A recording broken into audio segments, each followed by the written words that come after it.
여러분, 지금 우리 태양계에 긴급 비상사태가 선포되었습니다. 최근 화성 근처를 통과하며 전 세계 천문학계의 뜨거운 관심을 한몸에 받고 있는 미스터리한 손님. 바로 성간물체, 영어로는 인터스텔라 오브젝트, 공식 명칭 3I 아틀라스 때문입니다. 오늘은 이 성간물체의 모든 것과 특히 3I 아틀라스가 가진 놀라운 비정상적인 특징들을 심층적으로 파헤쳐 보겠습니다.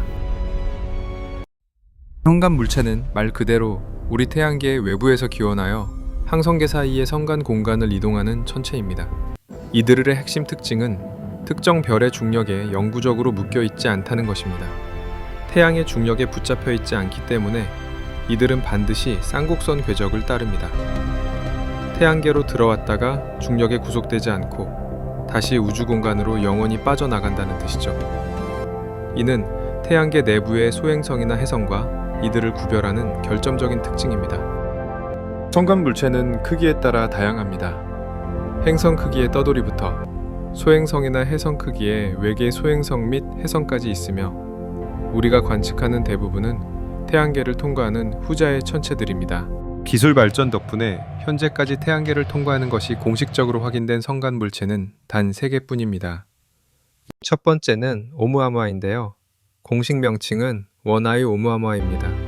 2017년에 최초로 확인된 이 물체는 매우 얇고 길쭉한 독특한 모양을 가졌습니다.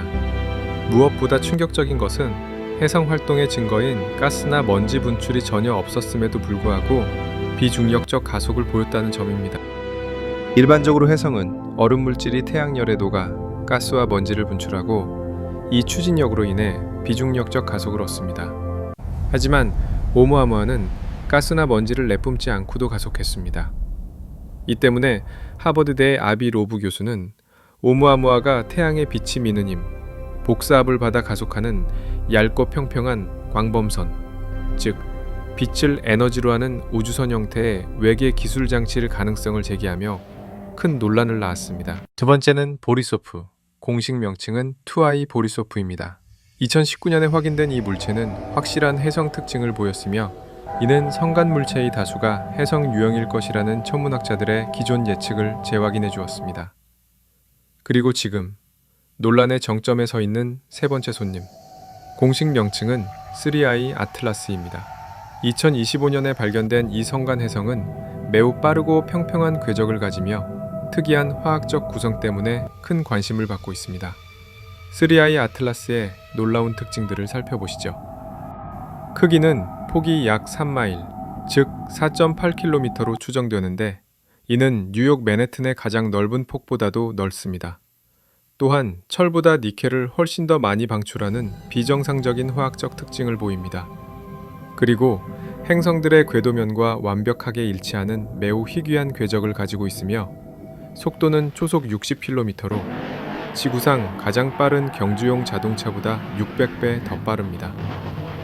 하지만 이 물체를 비정상적인 물체로 만든 결정적인 이유는 따로 있습니다. 3I 아틀라스는 가스 분출로 인해 질량을 잃고 있음에도 불구하고 반동하는 모습이 관측되지 않았습니다. 일반적인 해성이나 로켓은 질량을 잃으면 반드시 그 반대 방향으로 힘을 받아 밀려나게 되어 있습니다. 하지만 3I 아틀라스에게는 아무런 영향도 주지 않고 있습니다. 이 때문에 과학자들은 이 물체가 최소한 330억 톤의 질량을 가질 것으로 추정하고 있습니다. 이는 물체가 엄청나게 크고 무겁거나 혹은 질량을 잃는 방식이 일반적인 해성의 분출 방식과는 근본적으로 다르다는 것을 의미하며 과학자들이 3I 아틀라스를 매우 비정상적인 물체로 보는 핵심 이유입니다. 다시 하버드 대학의 아비 로브 교수가 등장합니다. 그는 3I 아틀라스가 자연적인 물체일 가능성이 높지만 기술적인 기원일 가능성도 절대 배제해서는 안 된다고 강조합니다. 그리고 여기서 가장 소름 돋는 연결고리가 나옵니다. 3I 아틀라스의 비행 방향이 1977년에 포착되었던 미스터리한 외계 전파 신호인 와우 시그널의 방향과 0.6%의 낮은 확률로 일치하는 것으로 분석되었습니다. 와우 시그널은 1977년 8월 15일 오하이오 주립대학교의 비기어 전파 망원경이 포착한 강력한 외계 전파 신호입니다.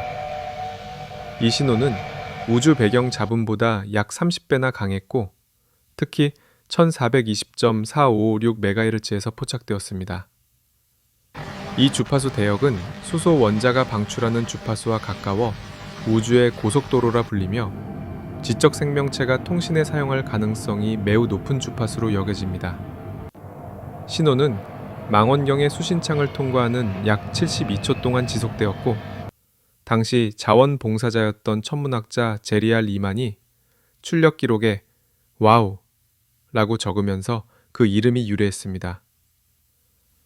이 신호는 일회성이었고 수십 년 동안 재포착 시도는 모두 실패했지만 외계 지적 생명체가 보낸 인공적인 신호일 가능성 때문에 역사적인 순간으로 기록되었습니다. 노구 교수는 만약 3I 아틀라스가 1977년 당시 해당 신호를 발사했다면 맨해튼 너비와 비슷한 이 물체의 크기를 고려할 때 지구의 원자력 발전소와 맞먹는 1기 가와테의 출력을 가진 장치가 탑재되어 있었다면 와우 시그널과 같은 무선 신호를 발생시키는 것이 충분히 가능하다고 추정했습니다.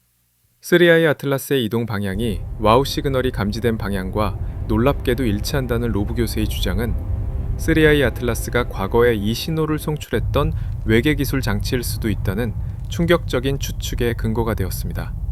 로브 교수는 하버드 대학교의 과학 교수로 우주의 초기 별과 은하, 블랙홀 등 광범위한 주제에 걸쳐 1000편 가까운 논문을 발표한 세계적인 천체 물리학자입니다. 특히 그는 외계 지적 생명체 및 외계 기술 문명의 흔적 탐색에 집중하는 갈릴레오 프로젝트를 이끌고 있습니다. 로브 교수는 주류 과학계에서 외계 기술 기원 가설이 종종 거부당하더라도 과학은 상상력의 한계를 넓히고 새로운 증거를 통해 기존의 가정을 끊임없이 시험해야 한다고 주장하는 대표적인 인물입니다. 3I 아틀라스는 과연 자연적인 우주의 나그네일까요? 아니면 외계 문명이 보낸 거대한 기술 장치일까요? 우리 태양계를 관통하는 이 미스터리한 물체에 대한 답은 어쩌면 우리가 외계 생명체를 대하는 태도를 완전히 바꿔놓을지도 모릅니다. 여러분의 생각은 어떠신가요? 댓글로 의견을 남겨주세요.